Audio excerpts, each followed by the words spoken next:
السلام علیکم ورحمۃ اللہ وبرکاتہ۔ آج کی تعلیم شروع کرتے ہیں۔ حکایت صحابہ۔ حضرت عائشہ رضی اللہ عنہا کی حالت اللہ کے خوف سے۔ حضرت عائشہ رضی اللہ عنہا کی حالت اللہ کے خوف سے۔ حضرت عائشہ رضی اللہ عنہا سے حضور اقدس صلی اللہ علیہ وسلم کو جتنی محبت تھی وہ کسی سے مخفی نہیں، حتیٰ کہ جب حضور صلی اللہ علیہ وسلم سے کسی نے پوچھا کہ آپ کو سب سے زیادہ محبت کس سے ہے، تو آپ صلی اللہ علیہ وسلم نے فرمایا عائشہ رضی اللہ عنہا سے۔ اس کے ساتھ ہی مسائل سے اتنی زیادہ واقف تھیں کہ بڑے بڑے صحابہ رضی اللہ عنہم مسائل کی تحقیق کے لیے آپ رضی اللہ عنہا کی خدمت میں حاضر ہوتے تھے۔ حضرت جبرائیل علیہ السلام ان کو سلام کرتے تھے۔ جنت میں بھی حضرت عائشہ رضی اللہ عنہا کو حضور صلی اللہ علیہ وسلم کی بیوی ہونے کی بشارت دی گئی ہے۔ منافقوں نے آپ رضی اللہ عنہا پر تہمت لگائی تو قرآن شریف میں آپ رضی اللہ عنہا کی برات نازل ہوئی۔ خود حضرت عائشہ صدیقہ رضی اللہ عنہا فرماتی ہیں کہ 10 خصوصیات مجھ میں ایسی ہیں کہ کوئی دوسری بیوی ان میں شریک نہیں۔ ابن سعد رضی اللہ عنہ نے ان کو مفصل نقل کیا ہے۔ صدقہ کی کیفیت پہلے قصوں سے معلوم ہو ہی چکی، لیکن ان سب باتوں کے باوجود اللہ کے خوف کا یہ حال تھا۔ فرمایا کرتی کہ کاش میں درخت ہی ہو جاتی کہ تسبیح کرتی رہتی اور کوئی آخرت کا مطالبہ مجھ سے نہ ہوتا۔ کاش میں پتھر ہوتی، کاش میں مٹی کا ڈلا ہوتی، کاش میں پیدا ہی نہ ہوتی، کاش میں درخت کا پتا ہوتی، کاش میں کوئی گھاس ہوتی۔ فائدے میں شیخ الحدیث رحمۃ اللہ علیہ لکھتے ہیں، اللہ کے خوف کا یہ منظر دوسرے باب کے 5ویں 6 قصے میں بھی گزر چکا ہے۔ ان حضرات کی یہ عام حالت تھی، اللہ سے ڈرنا انہی کا حصہ تھا۔ اے اللہ پاک ہمیں بھی ایسا خوف نصیب فرما دے۔ اللہ رب العزت کا خوف تمام برائیوں سے بچنے کے لیے کنجی ہے۔ اللہ رب العزت کا خوف تمام نیکیوں کی جڑ ہے۔ اگر اللہ کا خوف دل میں بیٹھ گیا تو پھر نیکیاں کرنا آسان ہو جائیں گی اور گناہ مشکل ہو جائیں گے۔ تو اللہ رب العزت کا خوف گناہوں سے بچا لیتا ہے اور نیکیوں کی طرف لگا دیتا ہے۔ اللہ رب العزت ہمیں صحابہ اکرام کے ان اعمال پر عمل کرنے کی توفیق عطا فرمائے۔ جیسی زندگی انہوں نے گزاری ہمیں ایسی زندگی اللہ گزارنے کی توفیق عطا فرمائے۔ فضائل قرآن۔ سعید رحمۃ اللہ علیہ بن سلیم حضور اقدس صلی اللہ علیہ وسلم کا ارشاد نقل کرتے ہیں کہ قیامت کے دن اللہ کے نزدیک کلام پاک سے بڑھ کر کوئی سفارش کرنے والا نہ ہوگا، نہ کوئی نبی، نہ فرشتہ وغیرہ۔ سعید بن سلیم حضور اقدس صلی اللہ علیہ وسلم کا ارشاد نقل کرتے ہیں کہ قیامت کے دن اللہ کے نزدیک کلام پاک سے بڑھ کر کوئی سفارش کرنے والا نہ ہوگا، نہ کوئی نبی، نہ فرشتہ وغیرہ۔ کلام اللہ شریف کا شفیع اور اس درجے کا شفیع ہونا جس کی شفاعت قبول ہے اور بھی متعدد روایات سے معلوم ہو چکا ہے۔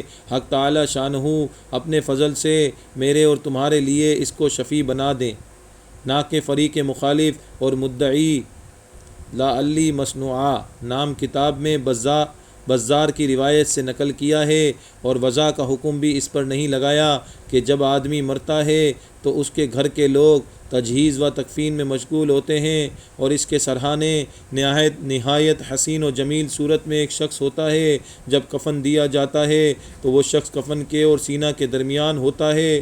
جب دفن کرنے کے بعد لوگ لوٹتے ہیں اور منکر نکیر آتے ہیں تو وہ اس شخص کو علیحدہ کرنا چاہتے ہیں کہ سوال یکسوئی میں کریں، مگر یہ کہتا ہے کہ یہ میرا ساتھی ہے، میرا دوست ہے، میں کسی حال میں بھی اس کو تنہا نہیں چھوڑ سکتا۔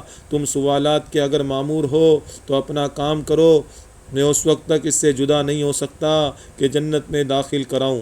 اس کے بعد وہ اپنے ساتھی کی طرف متوجہ ہو کر کہتا ہے کہ میں ہی وہ قرآن ہوں جس کو تو کبھی بلند پڑھتا تھا اور کبھی آہستہ۔ تو بے فکر رہے، منکر نکیر کے سوالات کے بعد تجھے کوئی غم نہیں ہے۔ اس کے بعد جب وہ اپنے سوالات سے فارغ ہو جاتے ہیں تو یہ ملا اعلیٰ سے بستر وغیرہ کا انتظام کرتا ہے جو ریشم کا ہوتا ہے اور اس کے درمیان مشک بھرا ہوا ہوتا ہے۔ حق تعالی اپنے فضل سے مجھے بھی نصیب فرما دیں اور تمہیں بھی۔ یہ حدیث بڑے فضائل پر شامل ہے جس کو تطویل کے خوف سے مختصر کر دیا ہے۔ عبداللہ بن عمر رضی اللہ عنہ نے حضور اقدس صلی اللہ علیہ وسلم کا ارشاد نقل کیا ہے کہ جس شخص نے کلام اللہ شریف پڑھا اس نے علوم نبوت کو اپنی پسلیوں کے درمیان لے لیا، گو اس کی طرف وحی نہیں بھیجی جاتی۔ حامل قرآن کے لیے مناسب نہیں کہ غصہ والوں کے ساتھ غصہ کرے یا جاہلوں کے ساتھ جہالت کرے، حالانکہ اس کے پیٹ میں اللہ کا کلام ہے۔ اللہ پاک ہمیں قرآن کا عشق نصیب فرما دے۔ خدا کی قسم قرآن سے عشق کرو گے نا تو قبر میں ساتھی ہوگا، یہ قبر میں ساتھ آئے گا بھائی، کوئی چیز ساتھ نہیں آئے گی، قرآن ساتھ آئے گا، اعمال ساتھ آئیں گے۔ یہ قرآن بہترین دوست ہے، اس سے دوستی یاری کر لو، موبائلوں سے یاریاں چھوڑ دو، اللہ کے کلام سے یاری کر لو، اپنی زندگی بنا لو گے، اپنی آخرت بنا لو گے، اپنی قبر آسان کر لو گے بھائی۔ اللہ کی رضا کے لیے موبائلوں سے یاریاں چھوڑ کر قرآن سے یاری لگا لو، قرآن سے یاری لگا لو۔ قبر کی لمبی زندگی ہے، آخرت کا حساب کتاب ہے، یہ قرآن ساتھ ہوگا نا تو کوئی حساب کتاب بھی مشکل نہیں ہوگا، سارے مسئلے حل ہو جائیں گے۔ یہ تو اللہ سے جھگڑا کرے گا، یہ تو شفیع ہے، اس کی شفاعت کافی ہو جائے گی، اس سے یاری کر لو۔ بہت اچھا موقع ہے، زندگی نے موقع دیا ہوا ہے، موت آ گئی، موت کا وقت آ گیا، سارے موقع ختم ہو جائیں گے بھائی۔ قبر میں جانے سے پہلے قرآن سے یاری لگا لو، اپنے بچوں کو قرآن کی طرف متوجہ کر دو۔ آپ چلے بھی جاؤ گے دنیا سے نا، آپ کے بچے قرآن سے دل لگائیں گے، قرآن سے یاری کریں گے، ان کی قبر آخرت بن جائے گی۔ دوسری کتابوں میں ان کو لگا کے رکھے ہو، آج دنیا کے علم تو ان کو سکھاتے ہو، قرآن کے علم سے دور مت کرو اپنے بچوں کو، قرآن سے یاری کرو، قرآن کی دعوت کو عام کرو، قرآن کو پھیلاؤ، قرآن کو پڑھو، اس سے محبت کرو، صبح شام اس کی تلاوت کرو۔ میں بھی عزم کروں، آپ بھی عزم کریں، اور خیر کی طرف لوگوں کو بلائیں، قرآن کی طرف لوگوں کو بلائیں، لوگوں کو قرآن سے جوڑیں، تو انشاءاللہ ہمارے لیے بھی آسان ہو جائے گا۔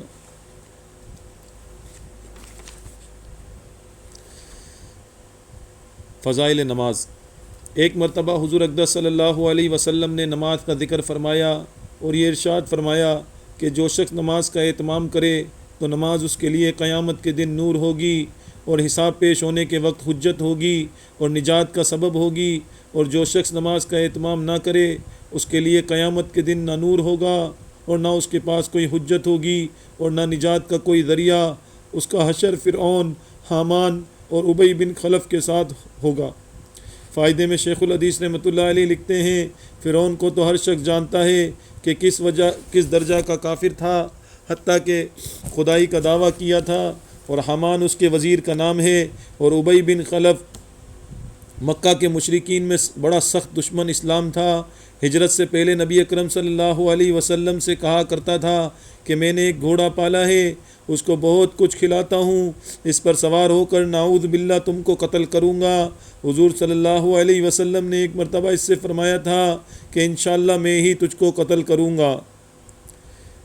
احد کی لڑائی میں وہ حضور اقدس صلی اللہ علیہ وسلم کو تلاش کرتا پھرتا تھا اور کہتا تھا کہ اگر وہ آج بچ گئے تو میری خیر نہیں۔ چنانچہ حملے کے ارادے سے وہ حضور صلی اللہ علیہ وسلم کے قریب پہنچ گیا۔ صحابہ رضی اللہ عنہ نے ارادہ بھی فرمایا کہ دور ہی سے اس کو نمٹا دیں۔ حضور صلی اللہ علیہ وسلم نے ارشاد فرمایا کہ آنے دو۔ جب وہ قریب ہوا تو حضور صلی اللہ علیہ وسلم نے ایک صحابی رضی اللہ عنہ کے ہاتھ میں سے برچھا لے کر اس کے مارا جو اس کی گردن پر لگا، اور ہلکا سا خراش اس کی گردن پر آ گیا، مگر اس کی وجہ سے گھوڑے سے لڑکتا ہوا گرا اور کئی مرتبہ گرا اور بھاگتا ہوا اپنے لشکر میں پہنچ گیا اور چلاتا تھا کہ خدا کی قسم مجھے محمد صلی اللہ علیہ وسلم نے قتل کر دیا۔ کفار نے اس کو اطمینان دلایا کہ معمولی خراش ہے، کوئی فکر کی بات نہیں، مگر وہ کہتا تھا کہ محمد صلی اللہ علیہ وسلم نے مکہ میں کہا تھا کہ میں تجھ کو قتل کروں گا، خدا کی قسم اگر وہ مجھ پر تھوک بھی دیتے تو میں مر جاتا۔ لکھتے ہیں کہ اس کے چلانے کی آواز ایسی ہو گئی تھی جیسا کہ بیل کی ہوتی ہے۔ ابو سفیان نے جو اس لڑائی میں بڑے زوروں پر تھا اس کو شرم دلائی کہ اس ذرا سی خراش سے اتنا چلاتا ہے۔ اس نے کہا تجھے خبر بھی ہے یہ کس نے ماری ہے؟ یہ محمد صلی اللہ علیہ وسلم کی مار ہے۔ مجھے اس سے جس قدر تکلیف ہو رہی ہے، لات اور عزا 2 مشہور بتوں کے نام ہیں کی قسم، اگر یہ تکلیف سارے حجاز والوں کو تقسیم کر دی جائے تو سب ہلاک ہو جائیں۔ محمد صلی اللہ علیہ وسلم نے مجھ سے مکہ میں کہا تھا کہ میں تجھ کو قتل کروں گا، میں نے اسی وقت سمجھ لیا تھا کہ میں ان کے ہاتھ سے ضرور مارا جاؤں گا، میں ان سے چھوٹ نہیں سکتا، اگر وہ اس کہنے کے بعد مجھ پر تھوک بھی دیتے تو میں اس سے بھی مر جاتا۔ چنانچہ مکہ مکرمہ پہنچنے سے ایک دن پہلے وہ راستہ ہی میں مر گیا۔ ہم مسلمانوں کے لیے نہایت ہی غیرت اور عبرت کا مقام ہے کہ ایک کافر، پکے کافر اور سخت دشمن کو تو حضور صلی اللہ علیہ وسلم کے ارشاد کے سچا ہونے کا اس قدر یقین ہو کہ اس کو اپنے مارے جانے میں ذرا برابر بھی تردد و شک نہ تھا، لیکن ہم لوگ حضور صلی اللہ علیہ وسلم کو نبی ماننے کے باوجود، حضور صلی اللہ علیہ وسلم کو سچا ماننے کے باوجود، حضور صلی اللہ علیہ وسلم کے ارشادات کو یقینی کہنے کے باوجود، حضور صلی اللہ علیہ وسلم کے ساتھ محبت کے دعوے کے باوجود، حضور صلی اللہ علیہ وسلم کی امت میں ہونے پر فخر کے باوجود کتنے ارشادات پر عمل کرتے ہیں، اور جن چیزوں میں حضور صلی اللہ علیہ وسلم نے عذاب بتائے ہیں ان سے کتنا ڈرتے ہیں، کتنا کانپتے ہیں۔ یہ ہر شخص کہ اپنے ہی گریبان میں منہ ڈال کر دیکھنے کی بات ہے، کوئی دوسرا کسی کے متعلق کیا کہہ سکتا ہے۔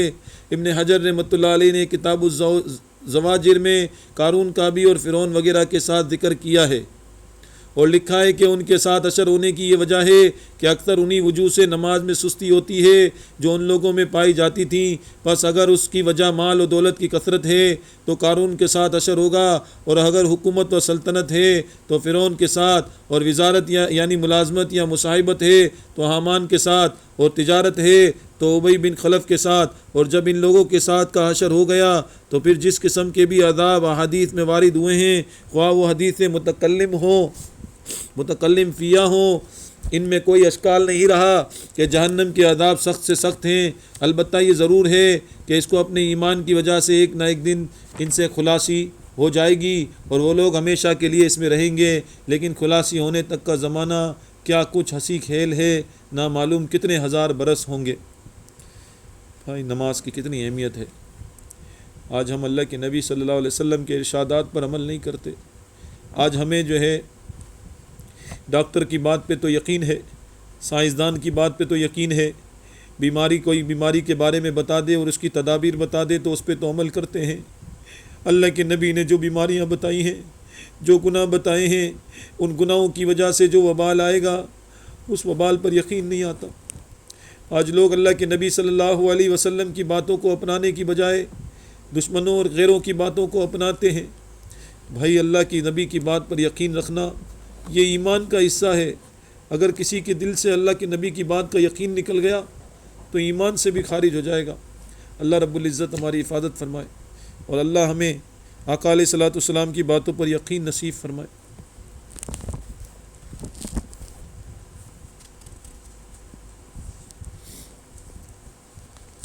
فضائل تبلیغ آیت ہے جس کا ترجمہ ہے اے ایمان والو اللہ سے ڈرو اور سچوں کے ساتھ رہو۔ مفسرین نے لکھا ہے کہ سچوں سے مراد اس جگہ مشائخ صوفیہ ہیں۔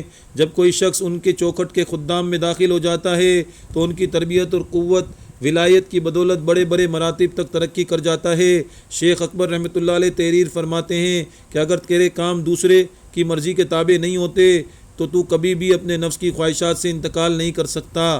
گو عمر بھر مجاہدے کرتا رہے، لہذا جب بھی تجھے کوئی ایسا شخص ملے جس کا احترام تیرے دل میں ہو، اس کی خدمت گزاری کر اور اس کے سامنے مردہ بن کر رہے کہ وہ تجھ میں جس طرح چاہے تصرف کرے اور تیری اپنی کوئی بھی خواہش نہ رہے۔ بھائی اللہ پاک جو ہے ہمیں سچوں کے ساتھ جوڑ دے۔ آج یہ دعوت و تبلیغ کی جماعت سچوں کی جماعت ہے، اس کے ساتھ جڑ جائیں۔ اللہ رب العزت ہمیں ان ساری باتوں پر عمل کرنے کی توفیق عطا فرمائے اور اللہ ہر برائی سے بچا لے ہمیں۔ وآخر دعوانا ان الحمد للہ رب العالمین۔